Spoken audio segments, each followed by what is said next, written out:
በስመ አብ ወወልድ ወመንፈስ ቅዱስ አሐዱ አምላክ አሜን። በእግዚአብሔር የተወደዳችሁ ቅዱሳን ቤተሰቦች በክርስቶስ ኢየሱስ አምናችሁ የዘላለም ሕይወት እንዳለው ሰው በእግዚአብሔር ፊት ያው እግዚአብሔርን የምታመልኩ እግዚአብሔር በዚህ ሰዓት ቃሉን እንድንሰማ ስለሰጠን እድል ደግሞ ለመስማትም በፊቱ ስለመሆናችን ስለመሰብሰባችን በየትኛውም አማራጭና በየትኛውም ሁኔታ የእግዚአብሔር የሆነውን መስማት እጅግ ለሕይወት መልካም እንደሆነ በማመን በእግዚአብሔር ፊት በምህረት የምትኖሩ ቅዱሳን ቤተሰቦች እግዚአብሔር በዚህ አገልግሎት ስላገናኘን እንደገና ቃሉን ከእርሱ እንድንማር ፈቃዱም ስለሆነ ክብር ለአምላካችን ለእግዚአብሔር ይሁን። እግዚአብሔር በሰጠን በዚህ ጊዜ የምንካፈለው የእግዚአብሔር ቃል ሐዋርያው ቅዱስ ጴጥሮስ በአንደኛ መልእክቱ ምዕራፍ 1 ቁጥር 18 እና 19 ላይ በሁለቱ ቁጥሮች ጽፎ ለኛ ዘመን ለትምህርታችን ለሕይወታችን እንድንማርበትና እንድንገሰጽበትም ጭምር መንፈስ ቅዱስ ለኛ ዘመን ባደረሰው በዚህ መልእክት የጊዜውን መልእክት እንሰማለን። እግዚአብሔር ከሁላችን ጋር ይሁን። እንደ እግዚአብሔር ፍቃድ የሐዋርያው የቅዱስ ጴጥሮስ መልእክት መጀመሪያይቱ ምዕራፍ 1 ቁጥር 18 እስከ 19 ከአባቶቻችሁ ከወረሳችሁት ከከንቱ ኑሯችሁ በሚያልፍ ነገር በብር ወይም በወርቅ ሳይሆን ነውርና እድፍ እንደሌለው እንደ በግ ደም በክቡር የክርስቶስ ደም እንደተዋጃችሁ ታውቃላችሁ ይላል። እግዚአብሔር የተባረከ ይሁን። እንግዲህ በዚህ ቃል መሰረት ላይ ተመስርተን ተከፍሎልናል በሚል ርዕስ የእግዚአብሔርን ቃል እንሰማለን። ተከፍሎልናል። ቃሉን ስናነብ እግዚአብሔር በረዳን መጠን እንደምናስተውለው ሐዋርያው ቅዱስ ጴጥሮስ እርግጠኛ የሆነበትን ደግሞ እኛንም እርግጠኛ ስለማድረግ ያስተላለፈው መልእክት ነው። ታውቃላችሁ፣ በቃ ዋጋ ተከፍሎላችኋል፣ ታውቃላችሁ፣ በክርስቶስ ኢየሱስ ደም ተገዝታችኋል፣ ተዋጅታችኋል፣ ታውቃላችሁ ብሎ ነው የሚያስተላልፈው እና ይሄ የዚህ መልእክት በዚህ ሰዓት እግዚአብሔር መንፈስ ቅዱስ እንድንካፈልበት የወደደው ትልቁ ዓላማ የሰው ልጅ በክርስቶስ ኢየሱስ ደም እንደተዋጀ እንዲያውቅ ለማድረግ ነው። የሰው ልጅ ሌላ መስዋዕት ሳያስፈልገው ሌላ ተጨማሪ ነገር ማድረግ ከሱ ሳይጠበቅበት ንጹሕ በሆነው ቅዱስ በሆነው በክርስቶስ ደም እንደተዋጀ ለማሳየት የተመረጠ ርዕስ ነው። እንግዲህ ስለ ሰው ነው የምናወራው።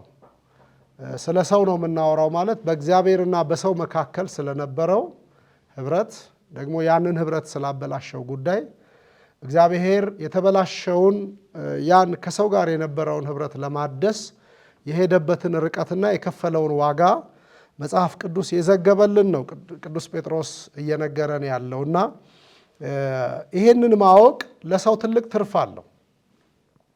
ይሄን መረዳት በተለይ ክርስቲያን ለመሆን ለሚፈልግ ወደ እግዚአብሔር ለመጠጋት ለሚፈልግ ከእግዚአብሔር ጋር ሰላም መስርቶ ከእግዚአብሔር ጋር እርቅ አድርጎ ከእግዚአብሔር ጋር ለዘላለም ለመኖር ለሚሻ ሰው ይሄንን ማወቅ ትልቅ ረፍት ይሰጠዋል። ምክንያቱም ከእግዚአብሔር ጋር ሰላም ለማውረድ ከሱ የሚጠበቅ ነገር ሳይሆን ከእግዚአብሔር የሆነለትን ነገር ማመን መቻል፣ እሱ ሊያደርገው የሚገባውን ነገር ሳይሆን የተደረገለትን ነገር መቀበል መቻል ያሳርፋል። ምክንያቱም መጽሐፍ ቅዱስ እንደነገረን ሰው በየትኛውም ሁኔታ ከእግዚአብሔር ጋር የነበረውን ጠብ የነበረውን ርቀት የነበረውን የተበላሸ ታሪክ ለማደስ የሄደበት መንገድ ለሰው ምንም ትርፍ አላመጣለትም። ግን እግዚአብሔር ከፈጠረው ሰው ጋራ በመንግስቱ ላይ አምጾ ከወደቀውና ከተጣለው ደግሞ ከጠላት ጋር አብሮ በጨለማ ለሚኖረው ሰው ያዘጋጀው መፍትሄ ሰውን እንደገና የእግዚአብሔር አድርጎታል ነው የሚለን መጽሐፍ ቅዱስ። ስለዚህ ሐዋርያው ቅዱስ ጴጥሮስ በክርስቶስ ኢየሱስ ደም ተዋጅታችኋል፣ ይሄንን እወቁ ደግሞም ታውቃላችሁ ይላል። ይሄን ማወቅ ለሰው ጥቅሙ በቃ እረፍት ነው። እግዚአብሔር ይመስገን እያለን የምንኖርበት ቅዱሱን ይሄንን ዋጋ የከፈለልንን እግዚአብሔርን እያከበር ነው እያመሰገን ነው የምንኖርበትን እድል ስለሚፈጥርልን የተወደዳችሁ የእግዚአብሔር ቤተሰቦች ተከፍሎልናል። በቃ እኛ የምንከፍለው ነገር አሁን የለም። እኛ የምንከፍለው እግዚአብሔር ከኛ የሚጠብቀው ለመዳን የሚሆን ነገር ምንም ነገር የለም። እግዚአብሔር ከፍሎ ጨርሶልናል። እግዚአብሔር ከፍሎ ገዝቶናል።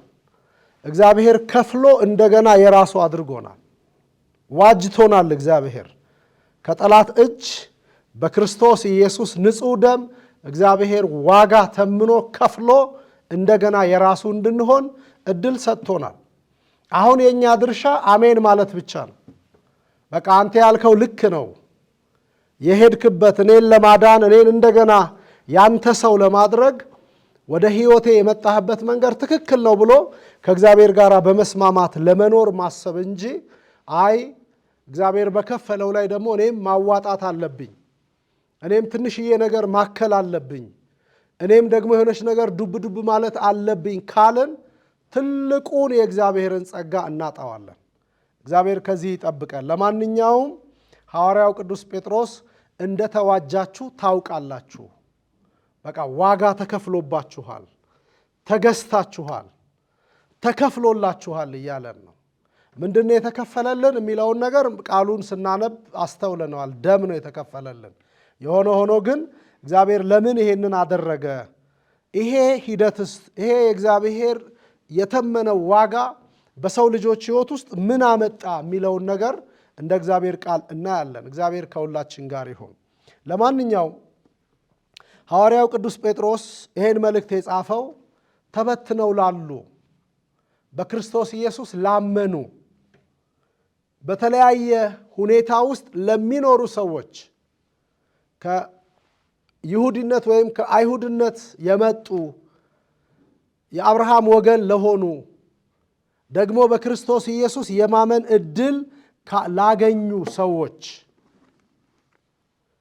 በክርስቶስ የተከፈለውን ዋጋ አሜን ብለው ተቀብለው በተለይም በሐዋርያት ሥራ ምዕራፍ 2 ላይ እንደምናነበው መንፈስ ቅዱስ በወረደበት በዛ ቀን በዓል ለማክበር ከተለያየ አህጉር የተሰበሰቡትን በዛው በከተማቸው በሀገራቸው በሚኖሩበት የብሉይ ኪዳን በዓላቸውን ለማክበር በዛም እግዚአብሔርን ለማክበር በዛም ከወገኖቻቸው ጋር አብሮ ለመሆንና ደስታ ለማድረግ በተሰበሰቡ ሰዎች መካከል የእግዚአብሔር መንፈስ ቅዱስ በወረደበት የሐዋርያቱን አጠቃላይ ሁኔታ በለወጠበት እነ ቅዱስ ጴጥሮስም መስቀል ዋዜማ ላይ የካዱትን በዛ በጸሎተ ሐሙስ አላውቀውም ያለውን አደባባይ ላይ ቆሞ እርሱ የሞተው እርሱ የተሰቀለው እርሱ ከሙታን ያስነሳው እርሱ ወደ ሰማይ ከፍ ከፍ ያለው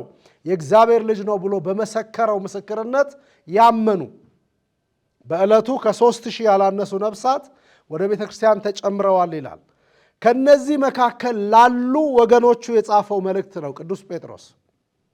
ይሄን እውነት በሰሙበት ቅጽበት አምነው ኢየሱስ ክርስቶስን አዳኝ ነው፣ መድኃኒት ነው፣ ሕይወት ነው፣ እርሱ ከእግዚአብሔር ጋር የታረቅንበት መንገድ ነው ብለው የተቀበሉ ሰዎች ደግሞ በየስፍራው በየሀገራቸው ለሚኖሩ ለተበተኑ ቤተሰቦች የጻፈው መልእክት ነው ቅዱስ ጴጥሮስ። በዚህ መልእክት ውስጥ ምንድነው እያላቸው ያለው? ተዋጅታችኋል፣ ይህንን ታውቃላችሁ። የእናንተ የነበረው ጽድቅ ሳይሆን የእግዚአብሔር ጽድቅ ሕይወታችሁን ቀይሮታል። የናንተ የነበረው የጥረት ውጤት ሳይሆን እግዚአብሔር ያዘጋጀው መፍትሄ የዘላለም መዳን ምክንያት ሆኖላችኋል። እናንተ የዘላለም ሕይወት ስለማግኘት ከፈል ነው የምትሉት ነገር ሳይሆን እግዚአብሔር የከፈለው ዋጋ ለዘላለም ሕይወት ዋስትና ማረጋገጫ ሆኗችኋል እያላቸው ነው ቅዱስ ጴጥሮስ። እንግዲህ ሁላችን እንደምናውቀው መዳን ለሰው ነው። የዘላለም ሕይወትም የተሰጠው ለሰው ልጅ ነው።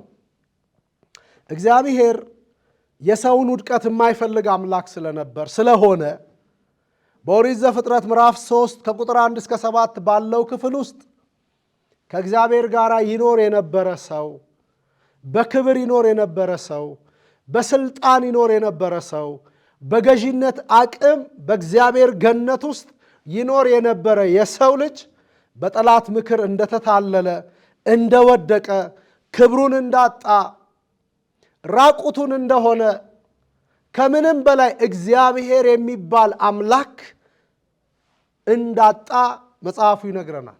ወጣ ነው የሚለን። ከገነት ተወጣ፣ እንዲወጣ ተደረገ። ለምን? ራቁቱን ስለሆነ፣ ከጽድቅ ስለጎደለ፣ ከቅድስና ስለጎደለ፣ ከእግዚአብሔር እውነትና ከእግዚአብሔር የቃል ሐሳብ ጋር ከመኖር ስለጎደለ እንዲወጣ ተደርጓል። ኦሪት ዘፍጥረት ምዕራፍ 3 ቁጥር 1 እስከ 7 ራቁታቸውን ሆኑ ይላል። ራቁትነት ደግሞ በእግዚአብሔር ፊት ሊያቆም ስለማይችል መልበስ ስለሚያስፈልግ እግዚአብሔር ቃሉን ያላከበረውን ፈቃዱን ለመፈጸም የጠላትን ምክር ላለመስማት ጆሮቹን መዝጋት ያልቻለውን የሰው ልጅ ከጠላት ምክር ጋር በመተባበሩ ከረፍቱ አስወጣው። ይሄ ውድቀት ይባላል በመጽሐፍ ቅዱስ በምናነብበት ጊዜ። ስለዚህ እግዚአብሔር ለዚህ ለወደቀው የሰው ልጅ፣ ከመንግስቱ ለተቆረጠው የሰው ልጅ፣ ከሐሳቡ ለራቀው የሰው ልጅ፣ ከፈቃዱ ውጪ ለሚኖርና ለጠላት ተገዢ ሆኖ ለሚኖር የሰው ልጅ እግዚአብሔር ያዘጋጀው የራሱ መፍትሄ ነው። አሁን ቅዱስ ጴጥሮስ በጻፈልንና ባነበብነው ቃል ውስጥ እግዚአብሔር የሰውን ልጅ ለማዳን ፈቅዷል እያለን ነው። የእግዚአብሔር የነበረ ሰው የጠላትን ድምፅ፣ የጠላትን ምክር ሲሰማ ከእግዚአብሔር ተለየ፣ የጠላት ሆነ ማለት ነው። አሁን እግዚአብሔር ይሄን የሱ የነበረውን ግን አሁን በጠላት ቁጥጥር ስር ያለውን ሰው እንደገና የራሱ ለማድረግ የሄደበትን ርቀት ነው የሚያሳየን ቅዱስ ጴጥሮስ። ቤዛ መድኃኒት አድርጎ በላከው በልጁ በኩል ለመዋጀት ይሄን የሰው ልጅ እንደገና ለመግዛት ዋጋ ተመነ። እግዚአብሔር ዋጋ ተመነ። በቃ ይሄ ሰው መመለስ አለበት። ይሄ ሰው እንደገና ከኔ ጋር ያለው ህብረት መቀጠል አለበት። ይሄን ለማድረግ ደግሞ ሰው በራሱ ጎዳና ከባርነት ነፃ መውጣት አይችልም። እሱ ብቻ አይደለም፣ በየትኛውም አማራጭ የሰው ልጅ ያጣውን እድል መልሶ ማግኘት አይችልም። በመላእክት እርዳታ ቢሆን ሰው አይመለስም። በቀረበው የእንስሳቱ የአዝዕርቱ መስዋዕት ቢሆን ሰው መመለስ አይችልም። ለምን ከተባለ ለሰው አቻው ሰው ስለሆነ። መላእክት የሰው አቻ አይደሉም። ከዚህ ውጪ ያሉት ሌሎች ነገሮችም የሰው መጠን አይደሉም፣ የሰው ልክ አይደሉም። እግዚአብሔር ሰውን ለማዳን ራሱ ያዘጋጀው መፍትሄ ሰው ነው። ኃጢአት የማያገኘው ሰው፣ በደል በእርሱ ላይ፣ ርኩሰት በእርሱ ላይ አቅም በማይኖረው ልክ ሊገለጥ የሚችል ሰው እግዚአብሔር መፍትሄ አድርጎ አዘጋጀ። ለምን ከተባለ ያንን የወደቀውን የሰው ልጅ ለማንሳት፣ በጨለማ ያለውን የሰው ልጅ ወደ ብርሃን ለማምጣት፣ በሞት ሀገር ለነበረ የሰው ልጅ ሕይወት ለማወጅ እግዚአብሔር ያዘጋጀው መፍትሄ ሰው ነው። ለዚህ ነው መጽሐፍ ቅዱስ በተለይም ጌታችንና መድኃኒታችን ኢየሱስ ክርስቶስ በማቴዎስ ወንጌል ምዕራፍ 18 ቁጥር 11 ላይ የሰው ልጅ ይላል የጠፋውን ለማዳን መጥቷልና ይላል። የሰው ልጅ ለሰው አቻ የሆነ የሰው ልጅ፣ ከሰው የተገኘ የሰው ልጅ ደግሞ የእግዚአብሔር ልጅ። አሁን የወደቀው ሰው ነው። ከእግዚአብሔር የተለየው ሰው ነው። ለኃጢአት ፈቃድ ተላልፎ የተሰጠው ሰው ነው። ኃጢአትን ተገን አድርጎ በሞት እየተቀጣ ያለ የሰው ልጅ ነው። ሕጉ እጅግ አድርጎ እየጨቆነው ኃጢአት በመስራቱ በመበደሉ ምክንያት ለሞትና ለመከራ ለዘላለም ጨለማ የዳረገው የወደቀው የሰው ልጅ ነው። ይሄን የሰው ልጅ ለማዳን መላእክት አልቻሉም። ሌሎች ድርጊቶች አልቻሉም። ራሱ የሰው ልጅም በሚፈጽማቸው ሃይማኖታዊ በሚመስሉ ስነ ስርዓቶች መዳን አልቻለም። ታውቃላችሁ፣ በብሉይ ኪዳን ሰው ለኃጢአት የሚሰዋቸው የተለያዩ የመስዋዕት አይነቶች አሉ። በመስዋዕቱ በኩል ሰው የእግዚአብሔር መሆን አልቻለም። በመስዋዕቱ በኩል ሰው ከእግዚአብሔር ጋር ለዘላለም መታረቅ አልቻለም። ምክንያቱም መስዋዕቱ አቅም ስለሌለው ሳይሆን መስዋዕቱን የሚሰዋው የሰው ልጅ ራሱ የወደቀ ስለሆነ፣ ራሱ የተጣለ ስለሆነ፣ የዛው የወደቀው የአዳም ዘር ስለሆነ በዛ መንገድ በመስዋዕቱ መንገድ ሰው ከእግዚአብሔር ጋር መታረቅ አልቻለም። ለዚህ ነው የዕብራውያኑ ጸሐፊ የሚያመልከውን በሕሊና ነፃ ሊያደርገው አልቻለም እንደሚል መስዋዕት እየሰዋ እግዚአብሔርን አስደስታለሁ ከእግዚአብሔር ጋር እታረቃለሁ እያለ እያሰበ ግን አይምሮው ነፃ አልነበረም። ኢሳይያስም ጽድቃችን የመርገም ጨርቅ ሆነ ይላል። ሰው የትኛውንም ነገር ቢያደርግ ጽድቁ ደም እንደነካው ጨርቅ ነው። በእግዚአብሔር ፊት ሚዛን የማይደፋ ጽድቅ፣ ወደ ወጣበት ሊያስገባው የማይችል ጽድቅ። ስለዚህ እግዚአብሔር ጻድቅ የሆነውን አንዱን ቅዱስ የሆነውን አንዱን ወደ ዓለም አስገባ ተብሎ እንደተጻፈ አንዱን መፍትሄ እግዚአብሔር ለሰው መዳን ምክንያት አድርጎ ላከ። ለዚህ ነው ጌታ ኢየሱስ ቅድም እንዳልኳችሁ በማቴዎስ 18 ቁጥር 11 ላይ የሰው ልጅ የጠፋውን ሊያድን መጥቷልና ይላል። ክብር ለሱ ይሆን። አሁን እግዚአብሔር ለሰው መዳን ያዘጋጀው ነገር የከበረ ሆነ ማለት ነው። እጅግ ውድ ሆነ ማለት ነው። ከሰው የተገኘ ሰው ነው፣ ግን ሰውን ማዳን የሚችል ሰው ንጹሕ የሆነ ቅዱስ ጴጥሮስ ባነበብነው በዚህ በአንደኛ መልእክቱ ላይ ያስቀመጣቸው ነገሮች አሉ። ሰውን ሊገዙ የማይችሉ፣ የሰውን ሕይወት ሊለውጡ የማይችሉ፣ የሰውን ታሪክ አዳፋ ማንነት ሊቀይሩ የማይችሉ ነገሮችን ያነሳና በዚህ አልተገዛችሁም ይላል። ክብር ለእግዚአብሔር ይሁን። እግዚአብሔር እኛን ለማዳን ከኛ በታች የሆነ መፍትሄ አይደለም ያደረገው። እግዚአብሔር ሰውን ለማዳን ለሰው ልኩ መጠኑ ያልሆነውን ነገር አይደለም የሰጠው። ብር የሰው መጠን አይደለም፣ ወርቅ የሰው ነገር አይደለም። የሚያልፍ የነበረው ያ የብሉይ ኪዳኑ የመስዋዕት ስርዓት ራሱ የሰው ልክ አልነበረም፣ ሰውን ከእግዚአብሔር ጋር ለማስታረቅ ስለማይችል። እንደዚህ ነው የሚለው ቅዱስ ጴጥሮስ። እናንብበው መልሰን ቁጥር 18 አንደኛ ጴጥሮስ ምዕራፍ 1 ቁጥር 18 ከአባቶቻችሁ ከወረሳችሁት ከከንቱ ኑሯችሁ ይልና በሚያልፍ ነገር ይላል። ኃላፊ የሆነው ነገር፣ ጠፊ የሆነው ነገር፣ የሚሻረው ነገር ሰውን ሊገዛው አይችልም። በእግዚአብሔር ዘንድ ሰው የከበረ ስለሆነ፣ በእግዚአብሔር ዘንድ ከሁሉ የላቀ ስለሆነ የሰው ልጅ እግዚአብሔር የጠፋውን የሰው ልጅ በሚያልፍ ነገር መግዛት አልፈለገም፣ ሊገዛውም ስለማይችል። እኛ ነን ከሰው ይልቅ ብር የምናስበልጥ፣ እኛ ነን ከሰው ይልቅ ወርቅ የሚበልጥብን፣ እኛ ነን ከሰው ይልቅ ምድራዊና ጊዜያዊ የሆነው ነገር ስፍራ የሚይዝብን። በእግዚአብሔር ዘንድ ግን ሰው እንደዛ አይደለም።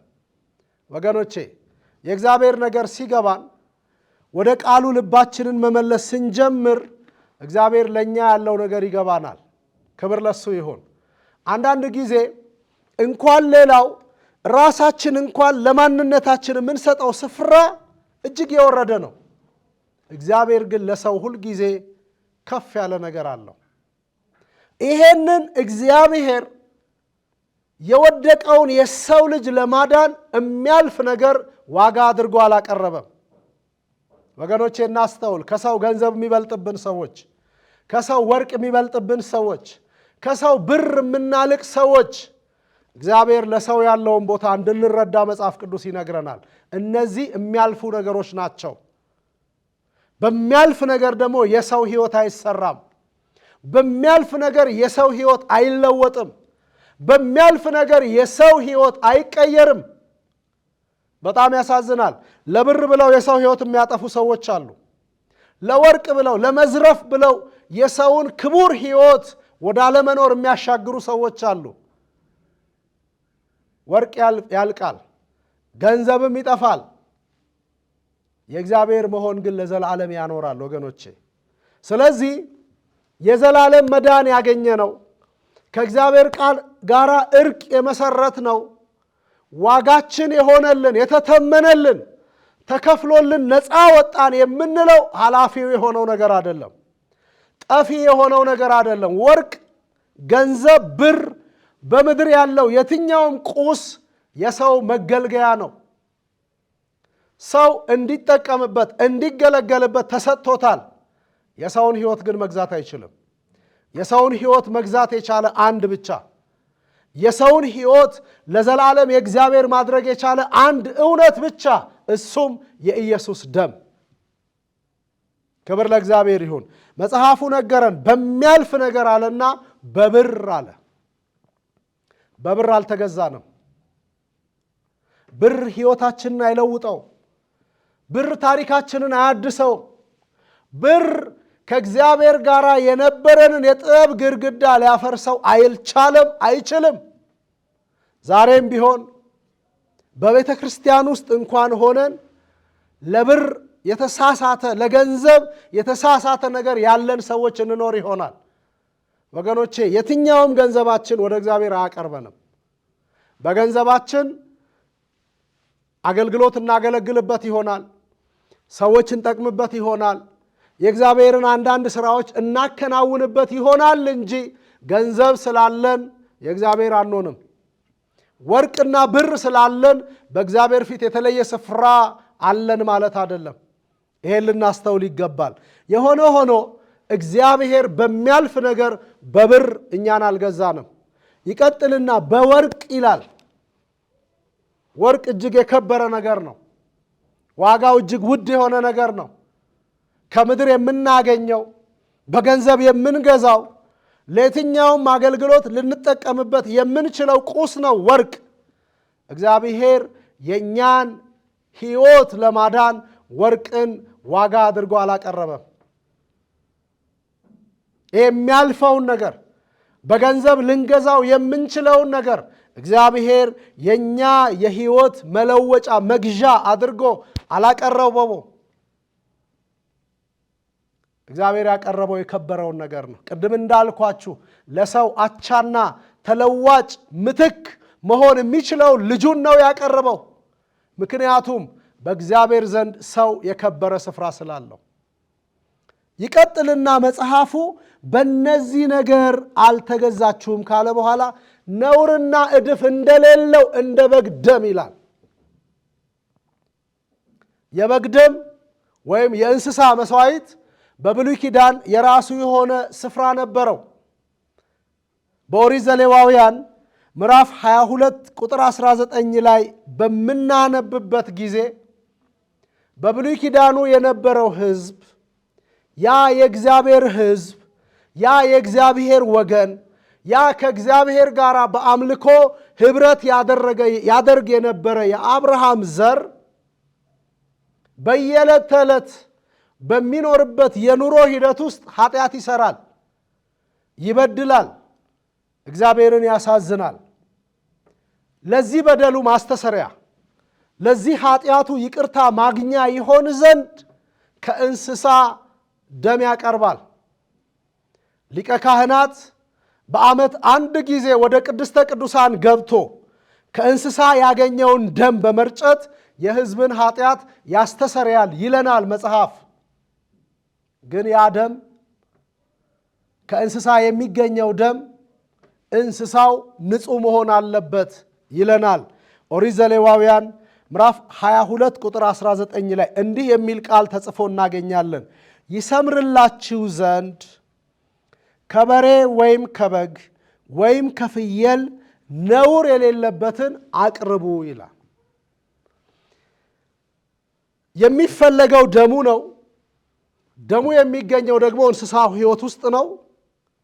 ስለዚህ ያ እንስሳ ለሰው ለጊዜውም ቢሆን ለኃጢአት ማስተሰሪያ እንዲሆን ለጊዜው ፍጹም የሆነ ስርየት ባያመጣም፣ ፍጹም የሆነ ይቅርታ ባያስገኝም፣ ፍጹም የሆነ እርቅ ከእግዚአብሔር ጋር የመመስረቻ አቅም ባይሆንም ለጊዜው ያስተሰርያል። ካህኑ ገብቶ ቤተ መቅደስ ውስጥ ሲረጨው የሕዝብ ኃጢአት ይነጻል፣ ይቀደሳሉ። በአይምሮ ግን እየተወቀሱ ይኖራሉ። ይሁን እንጂ መጽሐፍ ቅዱሱ እንደነገረን ነውር የሌለበትን ይላል። ለምን ካልን ይሰምርላችሁ ዘንድ ጸሎታችሁ፣ ልመናችሁ፣ ይቅርታችሁ ይሰምርላችሁ ዘንድ በእግዚአብሔር ዘንድ የምትለምኑት የኃጢአት ስርየት ተቀባይነት ያገኝላችሁ ዘንድ ነውር የሌለበትን በዛ በጨለማው ዘመን እንኳን እግዚአብሔር ከዘላለም ዘመናት በፊት ለሰው መዳን ያዘጋጀውን መፍትሄ ከማምጣቱ በፊት ወደ ዓለም ከማስገባቱ በፊት እንኳን የነበረው አገልግሎት ንጹሕ የሆነ ነውር የሌለበት እጅግ ጥንቃቄ በተሞላበት መንገድ ሊቀርብ የሚገባው መስዋዕት ከእንስሳ በሚሆንበት ጊዜ ነውር የሌለበት እንዲሆን ጥንቃቄ ይፈልጋል ይላል። ስለዚህ መጽሐፉ እንደነገረን ይሰምርላችሁ ዘንድ ከበሬ ቢሆን ከበግ ቢሆን ከፍየል ቢሆን የምታቀርቡት መስዋዕት ንጹሕ ይሁን ይላል። ያን ንጹሕ ነገር በማቅረብ ከእግዚአብሔር ጋር ይታረቁ ነበር ማለት ነው። የተወደዳቸው የእግዚአብሔር ቤተሰቦች እግዚአብሔር ዓለምን ለማዳን የሰው ልጅን ለማዳን በጠላት ምርኮ ሆኖ ይኖር የነበረውን የሰው ልጅ ነፃ ለማውጣት ያቀረበው ነውር የሌለው በግ ንጹሕ የሆነ መስዋዕት አንድ ጊዜ ፈሶ ለዘላለም ሊያስተስር የሚችል አንድ ጊዜ ተሰውቶ በእርሱ ወደ እግዚአብሔር የሚቀርቡትን ሊያድን የሚችል ንጹሕ እግዚአብሔር አዘጋጀ። ክብር ለሱ ይሁን። ቅዱስ ጴጥሮስ ተከፍሎላችኋል ብሎናል። ምንድን ነው የተከፈለልን? በብሉይ ኪዳን ከገበያ የተገዛ እንስሳ ነው። ኃጢአተኛው ጎትቶ ያመጣል፣ ለቤተ መቅደሱ ሰዎች ይሰጣል።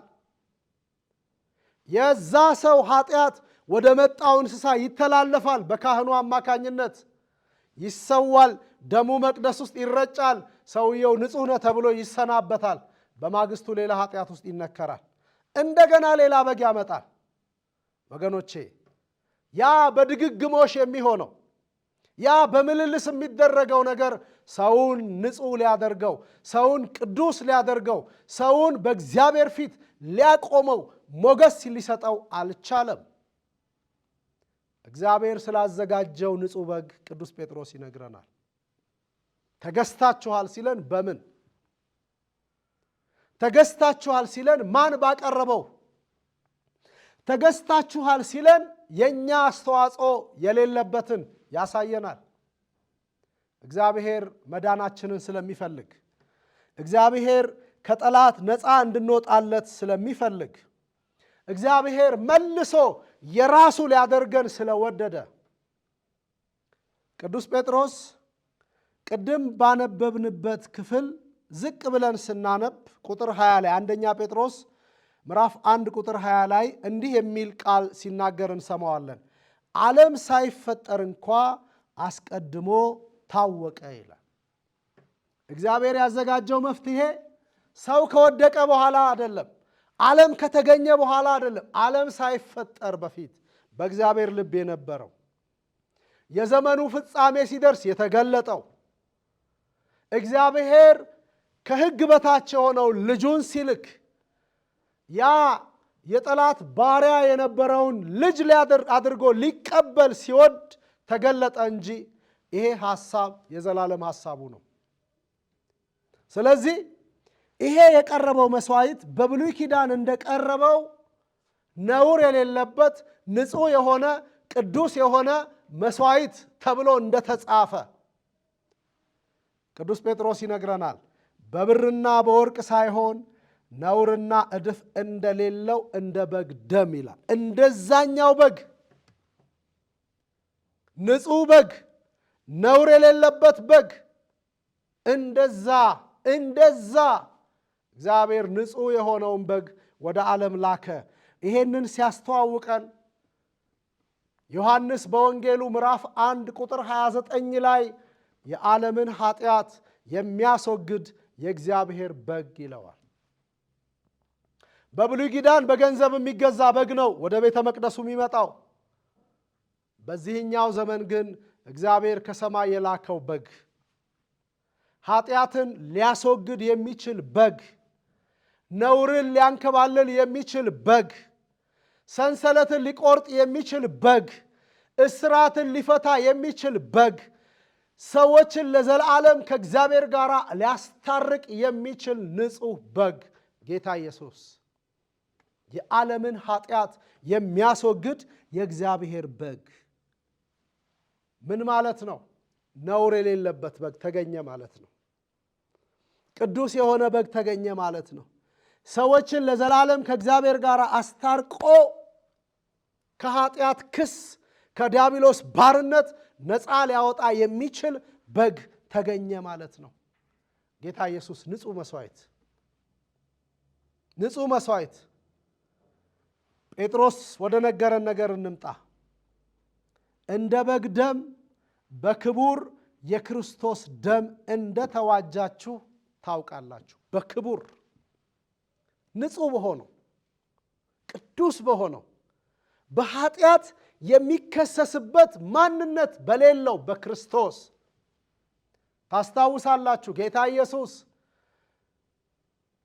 ከሳሾቹ እንኳን ነቅ ሊያወጡለት ያልቻሉት ቅዱስ፣ ስለ ኃጢአት አንከስህም ብለው አፋቸውን ሞልተው የመሰከሩለት ንጹሕ ኢየሱስ ስለ የትኛው ኃጢአቴ ትከሱኛላችሁ ሲላቸው ስለ ኃጢአት አንከስህም ራስህን የእግዚአብሔር ልጅ ስለ ማድረግህ እንጂ ብለው ምስክርነት የሰጡለት ንጹሕ፣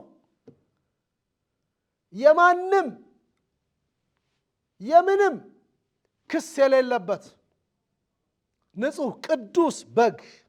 ለዚህ ነው የዕብራውያኑ ጸሐፊ በዕብራውያን መልእክቱ ምዕራፍ 4 ቁጥር 15 ላይ ከኃጢአት በቀር ይላል በነገር ሁሉ እንደኛ የሆነ ነው፣ ሰው የሆነ ነው። በመግቢያ ላይ እንዳልኳችሁ ለሰው መዳን አቻ የሆነው ሰው ስለሆነ እንደኛ የሆነ ሰው፣ ሙሉ ማንነት ያለው ሰው ግን ከኃጢአት በቀር። እኛ ኃጢአት ነበረብን፣ ይኖርብናል፣ በዚሁ ልንቀጥል እንችላለን። ሰው ኃጢአት ይሰራል፣ ይበድላል። መታረቂያውን መንገድ እግዚአብሔር አመጣልን፣ ክብር ለሱ ይሁን። ይሄኛው ግን ንጹሕ ነው፣ ቅዱስ ነው፣ ነውር የሌለበት ነው። ለዚህ ነው ከኃጢአት በቀር እንደኛ የሆነ ይለዋል። ጌታ ኢየሱስ ክርስቶስ ከኃጢአት በቀር ንጹሕ የሆነ አሁንም በቅድስና የሚኖር አሁንም በዘላለም ዙፋን የሚኖር ቅዱስ። እዚሁ ዕብራውያን ምዕራፍ 7 ቁጥር 26 ላይ ስናነብ ቅዱስና ያለ ነውር ተንኮልም የሌለበት ይለዋል። የዕብራውያን መጽሐፍ ቅዱስና ያለ ተንኮል ነውርም የሌለበት ከኃጢአተኞችም የተለየ ከሰማያት ከፍ ከፍ ያለ እንዲህ ያለ ሊቀ ካህን ይገባናል ይላል። ቅዱስ ነው፣ ተንኮል የሌለበት ነው፣ ነውር አልባ ነው፣ ከኃጢአተኞች የተለየ ነው፣ ደግሞም በሰማያት ያለ ነው። ጌታ ኢየሱስ በዚህ ተገዝታችኋል እያለ ነው።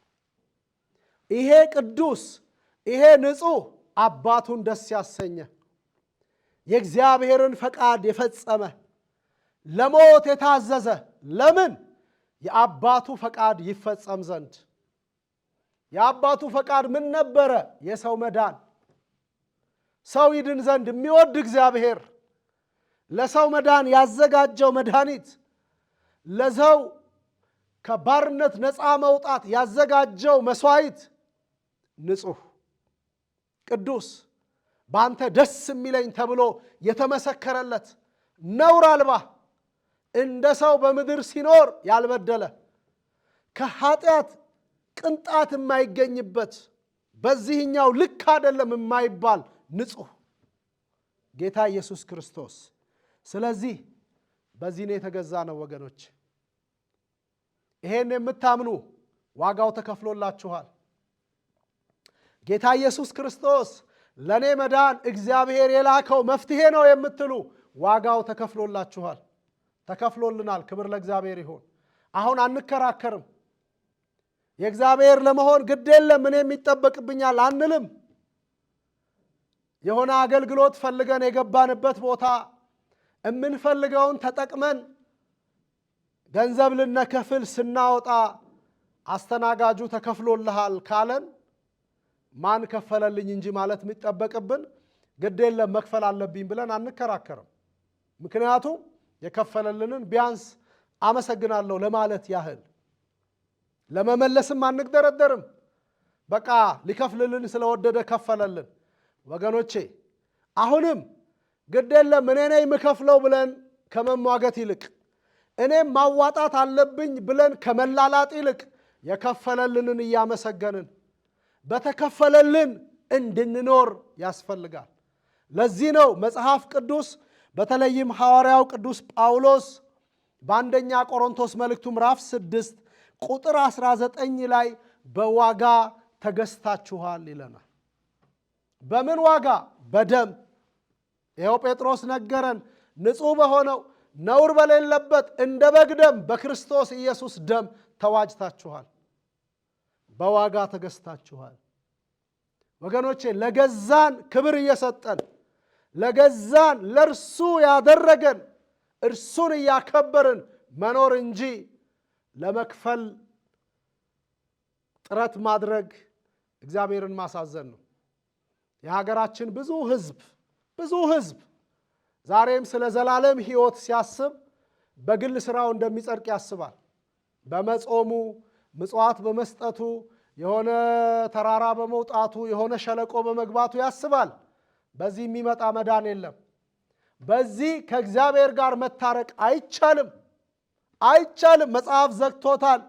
በኢየሱስ ደም ተገዝታችኋል ነው የሚለን። በኢየሱስ ደም የእግዚአብሔር ሆናችኋል ነው የሚለን። በኢየሱስ ደም ከእግዚአብሔር ጋር ታርቀናል። በኢየሱስ የመስቀል ሥራ የእግዚአብሔር ሆነናል። ኤፌሶን 2 ላይ ቅዱስ ጳውሎስ እንደነገረን የጠቡ ግድግዳ የፈረሰው ወደ እግዚአብሔር መገኘት መግባት የቻልነው በእርሱ ሥራ ወደ አብ የመድረስ አቅም የሆነልን በተከፈለው ዋጋ ነው። አሁን በዚህ እንመካለን እንጂ የራሳችንን ለማድረግ አንፍጨረጨርም። ክርስትና ልዩነቱ ይሄ ነው። እንደ መጽሐፍ ቅዱስ እውነት በሃይማኖት መኖር ማለት ይሄንን እምነት መቀበል መቻል ነው። እምድነው በእኔ ሥራ ሳይሆን የዳንኩት እኔ በማደርገውና ባደረግኩት ነገር ሳይሆን በተደረገልኝ ነገር በተከፈለልኝ ዋጋ ነፃ ወጥቻለሁ፣ የእግዚአብሔር ሆኛለሁ ብለን ልናምን ይሄንን እውነት ልንቀበል እንጂ እንደገና እግዚአብሔር የከፈለውን ዋጋ ለማቅለል የግላችንን ነገር ለማዋጣት መሞከር የለብንም። ጳውሎስ እንደነገረን በዋጋ ተገዝታችኋልና የራሳችሁ አይደላችሁም። አሁን እርግጥ ተገዝተናል። ለራሳችን መኖር አይጠበቅብንም። ለገዛን እያመሰገን ነው። ልጁን የላከውን እያመሰገንን የተላከውን እያመሰገንን ይሄን እውነት የገለጠልንን መንፈስ ቅዱስን እያመሰገንን መኖር ነው ከኛ የሚጠበቀው። ያ ካልሆነ ግን በጨለማ እንኖራለን። ያ ካልሆነ ማለት ይሄን እውነት መቀበል ካቃተን የሚጠብቀን የዘላለም ፍርድ ነው። መጽሐፍ ቅዱስ በዮሐንስ ወንጌል ምዕራፍ 3 ቁጥር 18 ላይ እንደተጻፈው በአንድ ልጁ በኢየሱስ የማያምን አሁን ተፈርዶበታል ነው የሚለን።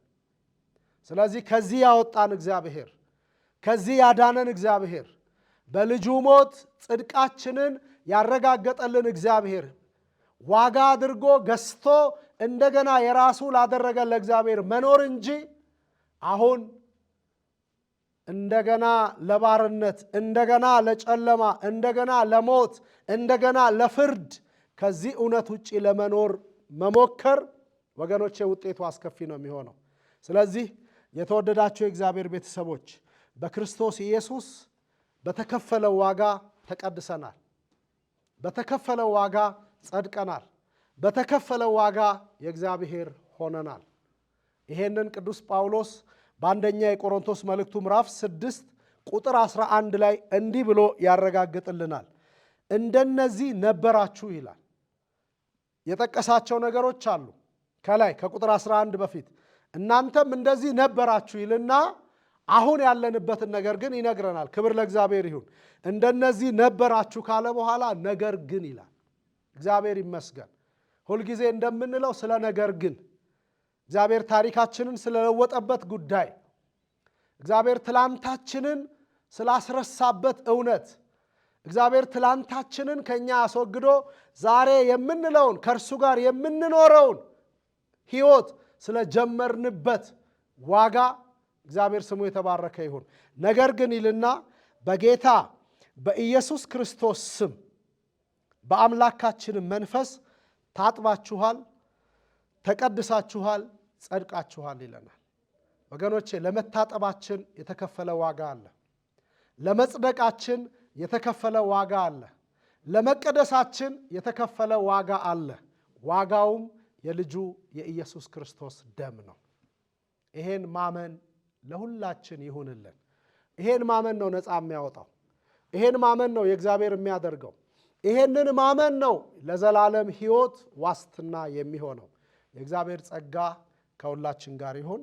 ያስተማረን ቃሉን የነገረን አባታችን እግዚአብሔር ስሙ ለዘላለም የተባረከ ይሁን። አሜን።